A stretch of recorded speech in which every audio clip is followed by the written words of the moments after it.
Jangan, nggak ada ngemis-ngemis gitu. Assalamualaikum warahmatullahi wabarakatuh. Apa kabar kalian semua? Bagaimana perasaan kalian hari ini? Nah, berbicara tentang rasa atau perasaan, bagaimana sih perasaan kalian ketika kalian itu melihat video yang lagi viral akhir-akhir ini? Apa hubungannya ngejar-ngejar saya minta uang?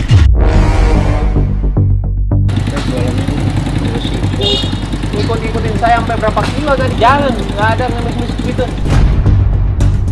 Ya, benar sekali. Video antara Mbak Im Wong yang memarahi seorang kakek yang berusia 70 tahunan, yaitu kakek Subut. Aku yakin kalian semua pasti sudah banyak yang tahu kan tentang hal ini. Nah, untuk kronologinya, bagaimana sih kronologinya? Aku yakin kalian semua itu udah pada tahu dari berbagai sumber yang berbeda-beda. Entah itu sumber A hingga Z, pasti kalian sudah tahu bagaimana cerita atau kronologi Mbak Im Wong yang memarahi seorang kakek. Jadi nggak usah aku ceritain lagi ya gimana kronologinya. Langsung aja ya, bagaimana sebaiknya sikap kita menanggapi hal ini itu dengan bijak sih. Yang pertama, jangan menghakimi dulu ya. Berhenti menghakimi salah satu pihak ya teman-teman, karena kita tidak tahu siapa yang sebenarnya salah atau siapa yang benar. Mungkin saja awalnya seseorang yang kita kira dia itu benar, namun ternyata dia salah. Begitu pula sebaliknya, orang yang kita kira salah tapi ternyata dia itu benar. Apalagi jika belum ada bukti yang kuat dan juga klarifikasi dari kedua belah pihak. Walaupun sudah ada klarifikasi pun dari kedua belah pihak, bisa juga hal itu menjadi kebolak-balik. Kita tidak bisa mengerti apakah si A yang benar atau jangan-jangan si B yang benar. Tetap saja kita tidak boleh untuk menghakimi salah satu pihak. Biarlah Allah yang bertindak sebagai hakim yang seadil-adilnya, karena Allah yang lebih mengetahui kejadian yang sebenarnya itu seperti apa sih. Jadi marilah kita berhenti untuk menghakimi salah satu pihak ya teman-teman. Yang kedua, manfaatnya apa sih?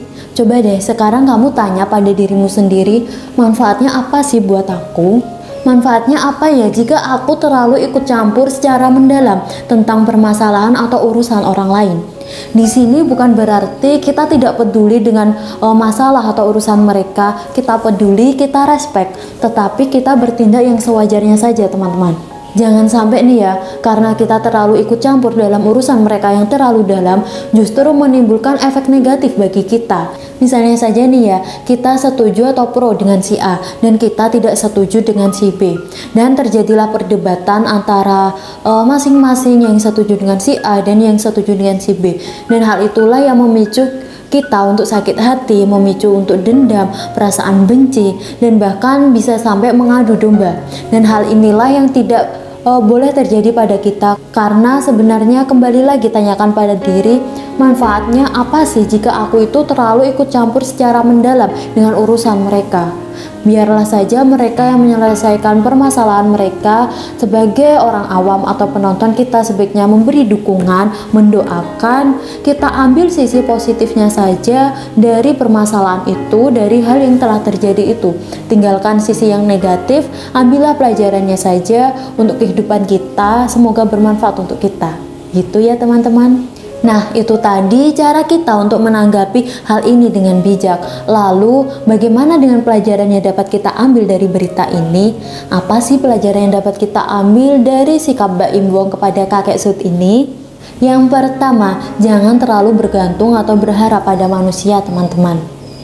Dari perspektif kakek Sud ini, beliau menilai seorang Mbak Im Wong adalah seorang artis yang sangat baik, seorang artis yang suka menolong dan dermawan, karena ia telah banyak membantu orang-orang. Dan memang Mbak Im Wong itu terkenal sebagai salah satu artis yang dermawan dan suka membantu banyak orang. Oleh karena itu, ketika kakek Sud baru saja pulang dari sholat Jumat, ia melihat Mbak Im Wong bersepeda motor keliling bersama anaknya. Ia pun memiliki harapan atau dengan niat ia ingin meminta bantuan kepada Mbak Im Wong untuk membeli buku yang ia jual.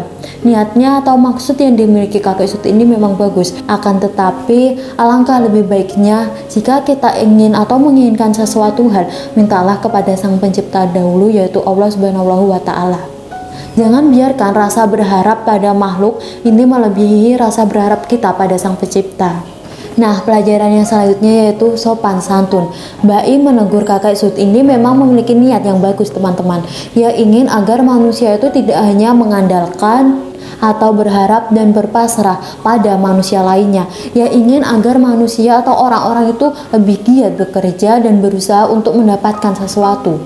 Memang maksud atau niat dari Mbak Im ini bagus, tetapi cara yang ia gunakan salah. Kenapa? Seperti yang teman-teman ketahui sendiri ya, dalam video yang sedang viral itu, Mbak Im menegur kakek Sud ini menggunakan nada yang agak tinggi dan dengan raut wajah yang kesal. Tetapi kita pun juga tidak tahu apa yang menjadi penyebab Mbak Im bertindak seperti itu.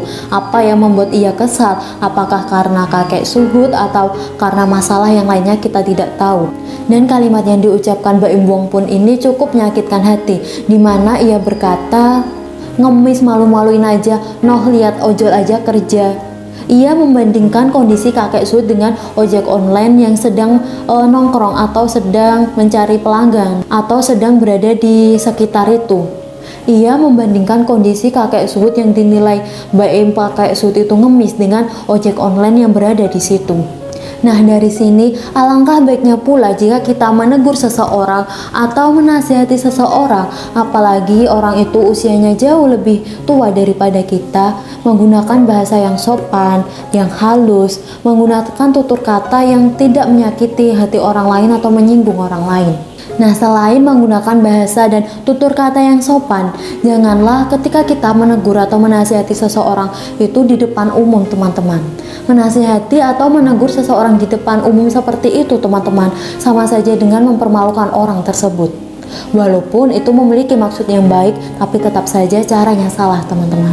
Dan hal ini juga bisa mengakibatkan rasa benci, dan pastinya orang yang ditegur atau dipermalukan di depan umum itu pun merasa sakit hati, apalagi dengan nada atau kalimat yang cenderung merendahkan. Jadi seperti itu ya teman-teman. Yang selanjutnya yaitu berdasarkan fakta. Banyak orang yang menghujat sikap Mbak Im Wong kepada kakek Sud ini dinilai keterlaluan, teman-teman. Memang dari nada bicara, perkataan, dan juga sikap ini seharusnya tidak seperti itu, apalagi usia kakek Sud yang jauh lebih tua daripada Mbak Im Wong. Tapi teman-teman, bukan berarti dengan adanya video ini kita bisa seenaknya sendiri menghujat Mbak Im Wong, kita bisa seenaknya sendiri mengambil kesimpulan yang buruk tentang Mbak Im Wong. Karena kita tidak tahu keadaan yang terjadi sebenarnya, keadaan yang terjadi yang sebelumnya tidak terekam oleh kamera. Karena yang tahu sebenarnya hanyalah Allah Subhanahu wa Ta'ala.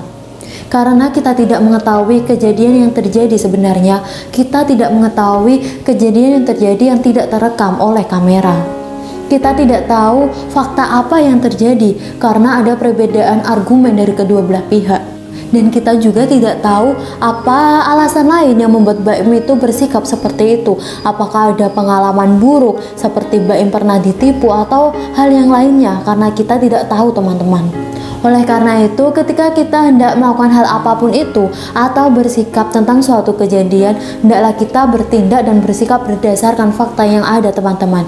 Bukan mengambil kesimpulan kita terlebih dahulu tanpa memperdulikan fakta yang ada. Begitu ya teman-teman. Dan kalau kita mengikuti ini terus-terusan, kita mempertanyakan siapa sih yang benar ini sebenarnya, kok dari pihak A begini, kok dari itu begitu, siapa sih yang benar sebenarnya? Kalau istilah bahasa zaman now, nanti kamu mencapai sendiri nggak ada habisnya. Kita cukup ambil pelajarannya, tidak perlu ikut campur begini begitu ya teman-teman. Jadi fokuskan untuk care sama diri kita sendiri dan juga lingkungan sekitar, atau fokuskan terhadap self healing atau self love yang kamu usahakan saat ini, karena hidupmu sangat berharga. Jadi itu tadi pelajaran yang dapat kita ambil dari sikap Mbak Im Wong kepada kakek Suhud. Sampai jumpa di video selanjutnya dengan aku Rosita Dia. Wassalamualaikum warahmatullahi wabarakatuh. Dadah.